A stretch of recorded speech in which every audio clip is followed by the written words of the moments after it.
So today I would like to give our end of the year report and our evaluation of what we got done and what we accomplished in 2007, and also some ideas about what we're going to do in 2008. At the end of the year, it's always good to look back and see what we've done, assess and evaluate the activities of the previous year, and start to make a plan for the next year. So in 2007, we did some pretty cool things. I moved to Mexico, and Uddhava and I got together, and we've been working together very intensely now for almost exactly a year. And in that time, we have grown the website, esotericteaching.org, tenfold, both in the amount of material that's online and in the number of visitors and members and so forth. So we've done so many podcasts, made so many videos. We presented about 300 hours of classes here in Mexico City, and all of those were recorded on video and posted on the site. So if someone wanted to watch all the videos on the site, it would probably take them about a month.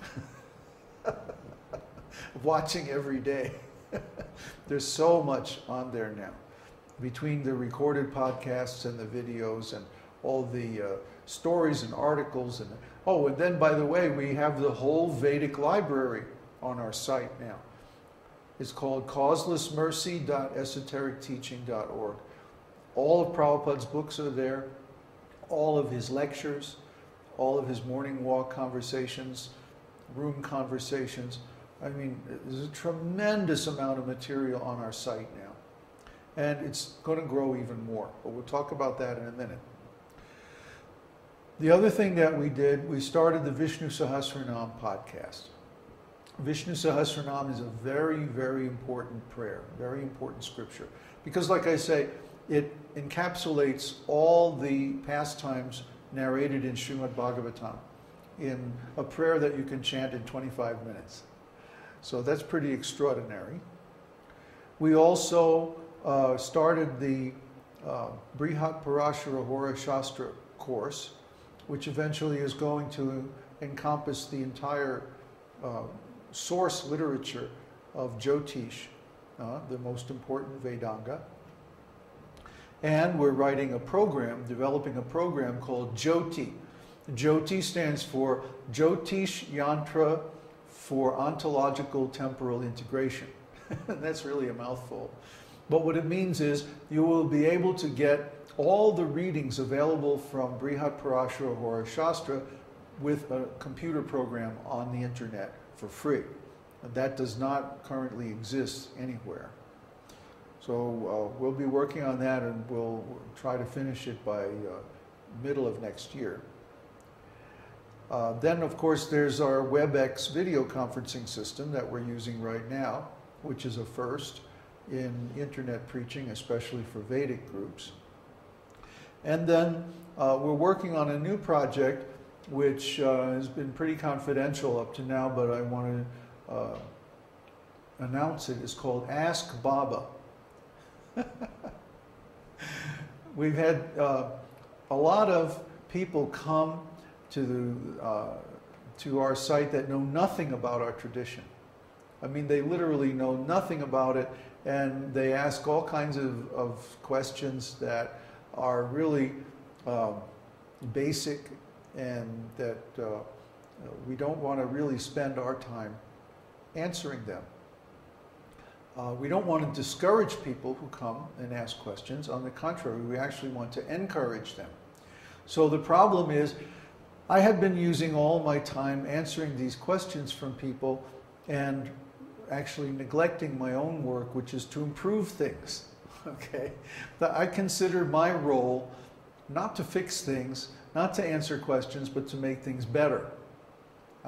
It's up to me to design where we're going in the future and to implement all those plans. That's really my job. I'm a visionary, okay? I've got the, you know, the hat with the propeller on it, you know, the big goggles, and I'm looking into the future, okay? So I have to come up with a way to make our website more responsive to people's questions without entangling our time and energy in answering all these different questions. Because we can see if the site grows the same way that it grew last year, by this time next year we're going to have like 1,000 visitors a day. And at that rate, I mean, it would take 3 people like me spending full time just to answer all the questions. And, you know, that's not going to happen. So we have come up with a plan that we called Ask Baba. Basically what we're going to do is take all of Srila Prabhupada's books and all of the forum posts and questions and answers that we have so far. Plus, I have a large collection of unpublished Vedic literatures, Sanskrit scriptures and so on. We're going to put all that online and make it into a searchable archive.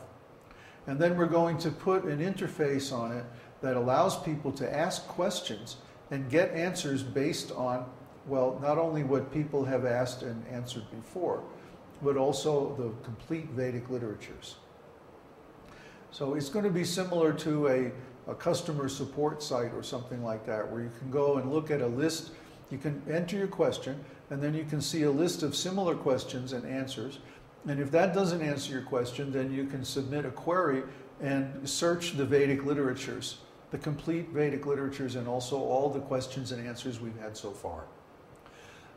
That will allow people to ask any kind of questions they want, as many as they can imagine, as often as they like, and get good answers based on the actual esoteric teaching. And at the same time, it frees us from having to deal with so many questions and answers because we have a whole bunch of other things to do, which I'm going to share with you in just a minute. Let me review our platform and our policies, because in this year of preaching and dealing with many different people, we have had to make very clear the distinction between what we're doing and what other groups are doing. So first of all, according to the esoteric teaching, the whole model of religion is counterproductive. It may be okay for people who are really only interested in material life and have no desire to get out of the material world. But as soon as you do, then the model has to change. Unfortunately, the people who inherited the organizations started by my spiritual master and other similar spiritual teachers from India have tried to put this teaching into the religious model. And religious organizations have certain problems which are historically, very clear. And we don't want those problems. So we're not trying to start a religion. We're never going to start a religion. We're never going to start a church or something like that. Even if you call it a temple, it's still a church, really.